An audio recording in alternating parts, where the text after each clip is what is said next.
Hör Uyghur Radiyosi. Assalamu alaykum muhtaram azizlar. Hammalarga Hör Uyghur Radiyosidan salam. Hörlük suyar Uyg'urlarning radiyosidan salam.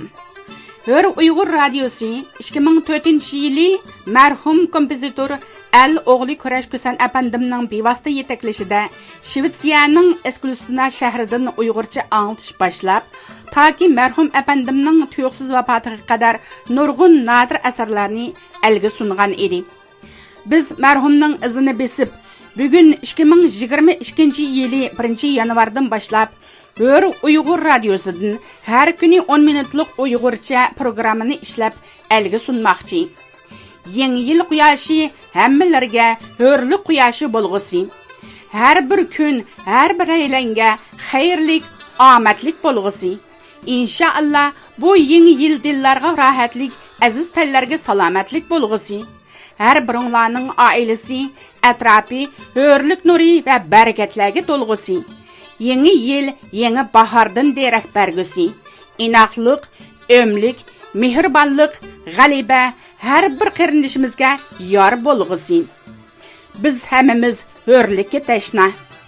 İş ömlikdə, kuch birlikdə degan o'rtaq g'oyada hammamiz birga tirishsak, Uyg'ur hamon bir kun hör bo'ladi. Hör mustaqil vatanni quralaydi va dunyoga jakalaydi. Hörlik yashasin.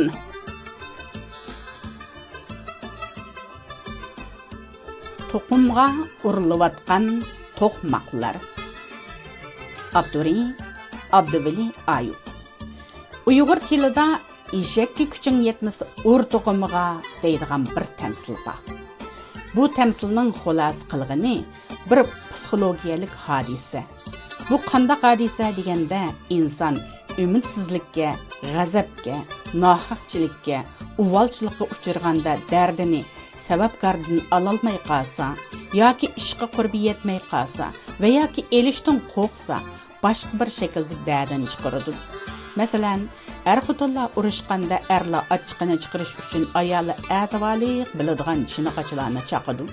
Ayollar erning a'tivorligini chaqadi, o'raydi yoki ballarni dushkanlaydi.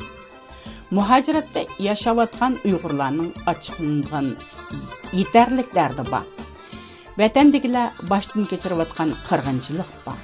Ammo insoniyat tarixidagi misli ko'rilmagan bir g'oyat zo'r turmada yashayotgan mahbus millatni qutqizishga, bu dardga da'vo izlashga atlangan bir uchumli kishilar bor. Ular har qancha kuchapmi hududdan chiqolmayotgan qumdek ishlar bor. Xitoyning kunsiri kuchayib ketgan zulmiga, normal bir insonning boshdan kechirish mumkin bo'lmagan dardga chidamagan kishilar umidni shu bir uchum mavjud tashkilot va shaxslarga bog'laydi. Ma'sum xalqimizning umidi shu qadar kuchliki, tashkilotlarni davlatdek cho'ng ko'radi. Tashkilot a'zolari va aktivlardan favqulodda natijalarni kutadi. Normallikdan xalqigan mundaq favqulodda talabni qondirish mümkün bo'lmagan hamon, undaq bir mümkünchilik ko'rilmagan hamon, avval ümidsizlik, ondan norozilik, oxirida bezorlik shakllandi. Shundaq paytlarda kichkina savallik bir maydon buron chopqinni paydo qiladi. Xitoyga yetmagan kuch Uyg'urga yetadi. Zolimdan chiqmagan ochiq Uyg'urdan chiqariladi. Xitoydan elinmagan datlar Uyg'urdan eng rahimsiz vosita bilan elindi. Mencha, agar mavjud tashkilotlarga bo'lgan muhabbatimiz umidsizlik sababidan o'chmanlikka aylangan bo'lsa, o'zimiz boshqa bir tashkilotni qurib, ularning qilinmaganlarini qilsak yoki ularning qilayotganlarini ulardan oshirib qo'limizdan kelgancha qilsak bo'ladi.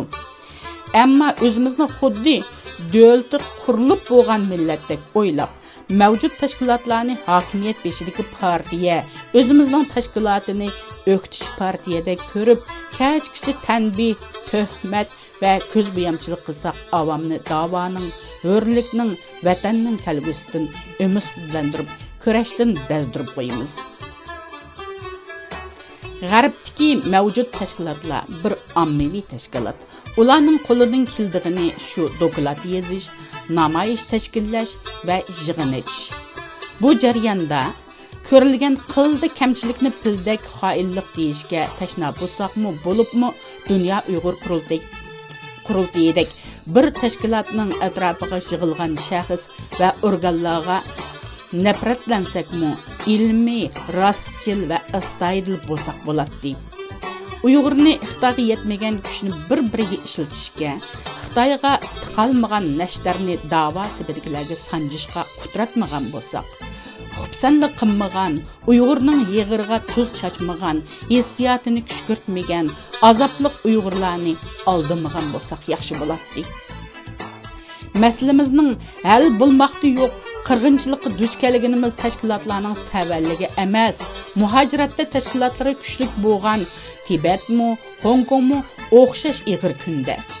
Xuddi Dunyo Uyg'ur qurultayining ul tashkiloti va bugungi davomi 20 yilga yaqin harakat qilib xalqimizning ahvolida o'zgarish paydo qilinmagandek, siz maqtab ketgan Tibet tashkilotlari hech bir ish qilmay yuradi ana.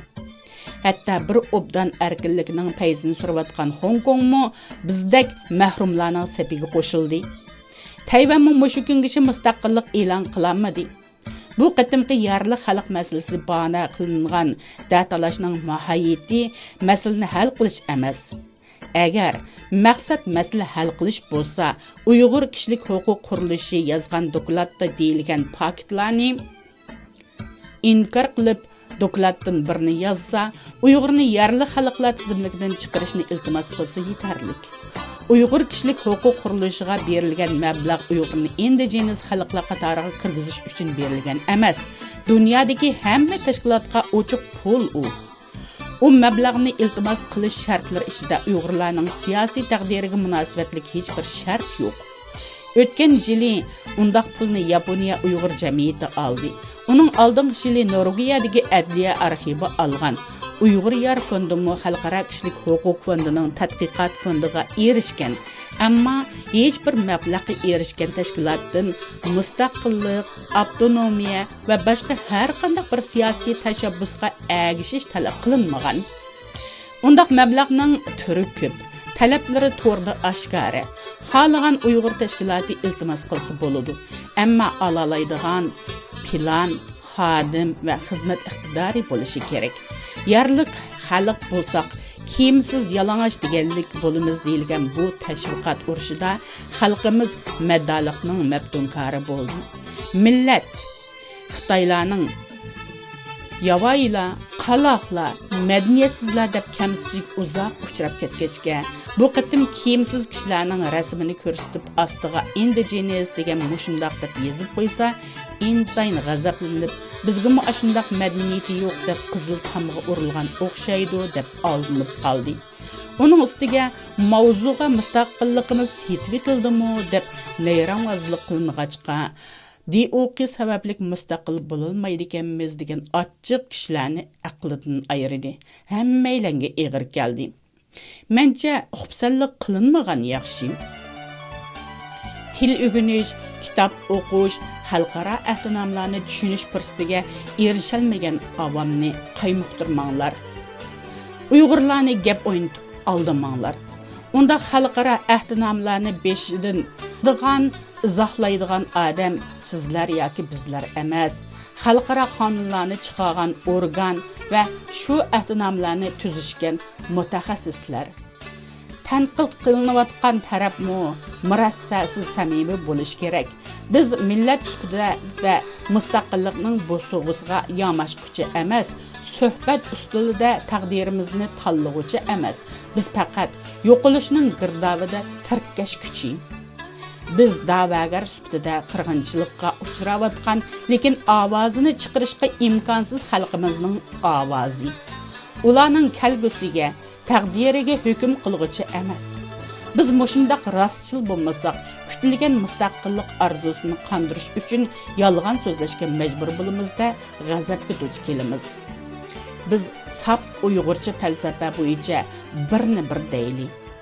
Ko'z oldimizda qilayotganlarimiz mustaqillik ko'rishi emas, mavjudlikni saqlab qilish urinishi. Chunki qilg'i bo'ladigan bizga imkon berilgan ishmi shu. Garchi yo'limizning davomi, manzilimiz mustaqillik bo'lsa-mu, mengayotganimiz mustaqillikka ozliq qolgan musofa emas, balki mustaqillikka elib boradigan ufq tutashgan bir yo'lning beshi. Biz qilayotgan ishimizni mustaqillikning chumpardasi degachga, xalq har bir qadamimizdan shuni kutib, shu talab bilan bizni baholayotdi. Xato tushunish, xato tamoq qilishning sababi mencha shu. Mencha muhojiratda biz mustaqillik haqida gap qila olamiz. Xalqimizning mavjudligini balatlantirish, mustaqillikni amalga oshirish haqida harakat qila olamiz. Ammo millatning mustaqilligini biz qaror qilmaymiz. U qarorni xalqaro kuchlarning bexatarlik kapolati bo'lgan sharoitda vatanda yashayotgan xalq o'zi beradi.